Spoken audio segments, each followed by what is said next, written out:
A good sauce always elevates a meal, but we've come a long way since the classic hollandaise and tomato sauces. Today, we're taking a look at some modern-day versions, and here to show us how to make them is food expert Andrea Buckett. Thank you for being here. Thank you. Good morning. Okay, so sauces, Yes. they really are, they can be foundational, can't they? They absolutely can. We talked about the mother sauces a bit there, and those are 5 sauces that all chefs learn, and from which you can build many sauces. Okay. But the foundation is butter, flour, a roux. You're making them at home, and most home cooks, they want to have lots of flavor, not a lot of work, with a maximum, impact. Exactly. Okay, so what are we going to start with over here?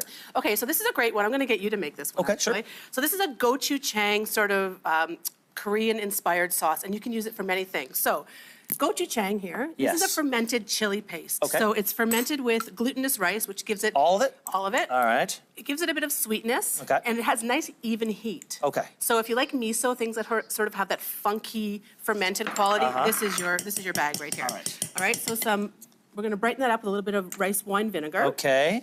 Okay, soy sauce. You want to use a naturally fermented soy sauce here. Okay. Honey Yep. and sesame oil. Honey, there's all this, all right. Yeah, and this is just a dump and pour, so you can see it doesn't take a Okay. lot of effort to do this. Right.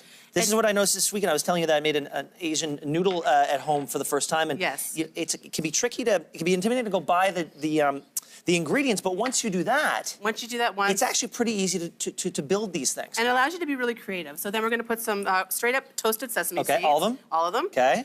And then I'm going to get you to whisk that up. All right. So we'll just swap that out. So this is great. We've done it here on a cauliflower, so great for roasted vegetables, but also good for ribs. So if you want something different for a barbecue sauce, this is a great switch up. Well, exactly. That's the thing. It can be you can get it if you're somebody who does ribs at home. It can be really repetitive. Right. If you don't find new sauces, right? Absolutely. So this is really rich and funky. You can smell it. yeah. Yeah. You're going to want to use this. That for toasted sesame, you can really smell that. Absolutely. That's So that's it. That's that one. That's easy. Easy. Put it in your Here, fridge taste and it'll that. last for a week. You could also put like a dollop of that into sour cream and make a dip.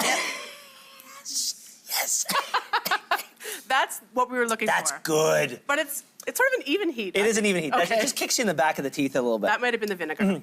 All right. Okay, next up we have this herbaceous olive oil based, it's called shugug. Shugug. Yeah, so it's similar to chimichurri. Okay. In that it has lots of fresh herbs. Okay. Okay, so we're going to start with some garlic and Thai chili. So it does have some heat. A little bit of heat, okay? And this is more of a in-your-face, Okay. punch you Yes. with flavor. Okay. Cilantro, cup of cilantro. Okay. Now, what do you tell people? Certain people cannot do cilantro. Can they just know, replace it's it with whatever this is? hardwired. It's hardwired. It definitely is. Can you do it strictly with one type of herb? Absolutely. You Okay. could do that. You could change it up with parsley or Yep. mint. Okay. And that one is which? Parsley, flat leaf parsley. Okay, flat leaf parsley. And then what makes this different from a chimichurri is that we're going to use some earthy spices, so not Okay. just the fresh herbs. So we're going to put in some ground up cardamom, Okay. coriander, and cumin. Okay. Okay. So this is one you are going to want to let sit for a while. A pinch of salt, Pinch of salt. pinch of pepper, because you always have to put a little bit of salt. Oh, you're very professional, Thank Ben. you. Well, you know. And then a little pepper too? Absolutely. Like that? Is that enough? Perfect. Okay. All right, then we're going to just put this on, and I'm going to get you to drizzle Oh, yes. the olive oil right in. Right in here? Go for it. Like that. Is that too fast? Nope. This is good because it doesn't have to emulsify. It's not like a mayonnaise that has to wait Right. to emulsify, so you can go Okay. ahead and put it all in. And that is basically it. And so again, this is another, it's like, if that's a varietal to change things up from barbecue sauce, Yes. this would be to change up from traditional chimichurri. Exactly. Okay. Or you could also put it on a grilled cheese. Can you imagine a grilled Oh, cheese yeah. like this? And this is it here? This is it here, and you can garnish this grilled meat with it. I want to taste this. Okay, so this is a little bit Oh, hot, Ben. I can see the little red things in there. Yeah, Smell that. those red chilies are really spicy, so you do have to watch it. I'm definitely getting that chimichurri thing. Yes. And there's the heat. Yes. Very good. That's good though. But this is, I mean, I can eat this on a spoonful. Are you all right to finish? Let's keep going. Okay. All right, next up we're going to do a creamy base sauce, but we're not going to use any cream. Okay. We're going to use tahini. Okay. The great thing about tahini is that people that don't have dairy can eat it. So we Okay. have some tahini, which is nutty. It has sort of some bitter qualities to it. And we're going to add some nice deep herbs. So this Okay. is smoked paprika and turmeric. This is going in here? Right in there. This is, Okay. again, a dump and pour. Okay.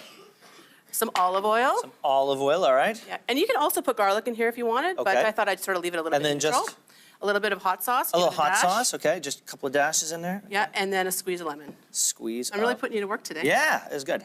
I like the smell of fresh lemon. There you go. Okay. Okay, so then I'm going to whisk this up, and at Oh, the same shoot. time, Look at what I just did. That's how strong I am. You see that? watch out for Ben, people. Sorry, guys. That's all right. Just got carried away. All right, so we're just going to whisk this up. I don't know where Ben went, but I'm right I'm just here. going to continue to do this. Okay, so then you get this gorgeous, vibrant color. That is nice. You can also use water to sort of loosen this up a bit if you like, depending on what you like. All right, and I'm going to get you to garnish. This is great for grain bowls. You could also use it as just a dip on its own on a crudité platter. To switch up your normal sort of sour cream or mayonnaise-based dip. And we're going to get you to drizzle this gorgeous Just drizzle this on that? We're going to use that one right We're going to there. use this one, just drizzle it on here? You got it. Fantastic. All right, you can find these recipes on yourmorning.ca as I drizzle. Thank you so much, Andrea. You're welcome.